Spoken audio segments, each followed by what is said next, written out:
யாழினி தன்னுடைய குழந்தைய இழந்துட்டு துடியா துடிச்சுக்கிட்டு இருக்காங்க. இந்நேரத்துக்கெல்லாம் விஷவள்ளிக்கு நாம கொடுத்த மருந்து நல்லாவே வேலை செஞ்சிருக்கு. நாம எதிர்பார்த்த மாதிரியே இந்த யாழினி ஒண்ணுமில்லாதவள் ஆயிட்டா.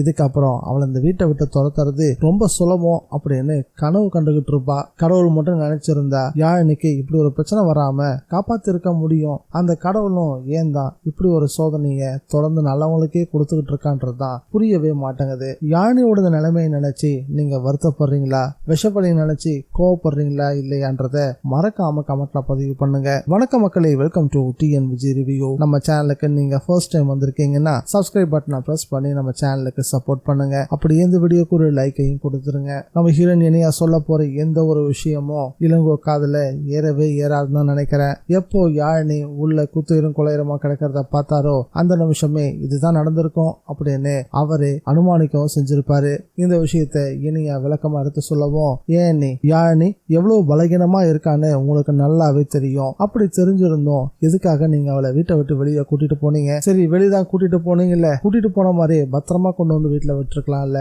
இப்படி ஒரு தர்மசங்கடமான சூழ்நிலைக்கு தள்ளிட்டீங்கல்ல. நாங்க 2 பேரும் எவ்வளவு கஷ்டப்பட்டிருக்கோன்றது உங்களுக்கு நல்லாவே தெரியும். ஒரு குழந்தை இல்லாம என்னையும் யாழினியையும் நம்ம வீட்டுல எவ்வளவு அசிங்கப்படுத்தினாங்கன்னு நீங்க பாத்துக்கிட்டே தானே இருந்தீங்க. இதெல்லாம் தெரிஞ்சிருந்தோம் எப்படி நீங்க இவ்வளவு அசால்ட்டா நடந்துகிட்டீங்கன்னு நம்ம ஹீரோயின் இனியாவையே குறை சொல்லவும் ஆரம்பிச்சாரு இளங்கோ. இளங்கோ கோவப்படுறதுலயும் ஒரு நியாயம் இருக்கதான் செய்யுது. நம்ம ஹீரோயின் இனியா அவங்க மட்டும் போய் திருவாசகத்தை பார்த்துட்டு வந்திருந்தா இந்த பிரச்சனைக்கு இடமே இல்லாம போயிருந்திருக்கும். வீட்டுக்குள்ளேயே எப்படி ஒரு அசம்பாவிதம் ஏற்பட்டிருந்தா அந்த பிரச்சனை இனியாவோட தலைமையிலையும் விழுந்திருக்காது. வீட்டுக்குள்ள இப்படி நடந்ததுக்கு யாரு காரணம் அப்படின்னு விஷப்பாம்பு சிவமே கூட கண்டுபிடிக்கவும் செஞ்சிருப்பாரு. அதுக்கு இடம் கொடுக்காத வகையில எல்லா பிரச்சனையிலையும் அவங்களே வந்து வாலண்டியரா என்டர் ஆகி சிக்கிக்கிற மாதிரியே இந்த முறை இந்த பிரச்சனையும் சிக்கி இருக்காங்க.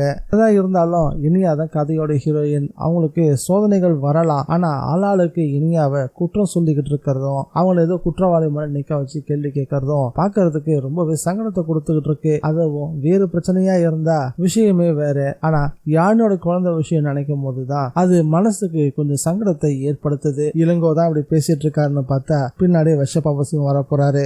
வந்ததும் இனியாவை பார்த்ததும் அவருக்கு கோபம் பொத்துக்கிட்டு வந்துடும். எனக்கு தெரியும் உன் அக்கா எப்ப கர்ப்பமானு உனக்கு தெரிஞ்சதோ அப்பவே அவ மேல உனக்கு பொறாம வந்துருச்சுன்னு எனக்கு நல்லாவே தெரியும். இப்ப நீ நினைச்ச மாதிரியே நடந்துருச்சு இல்ல, நீ எல்லாம் நல்லா இருப்பியா?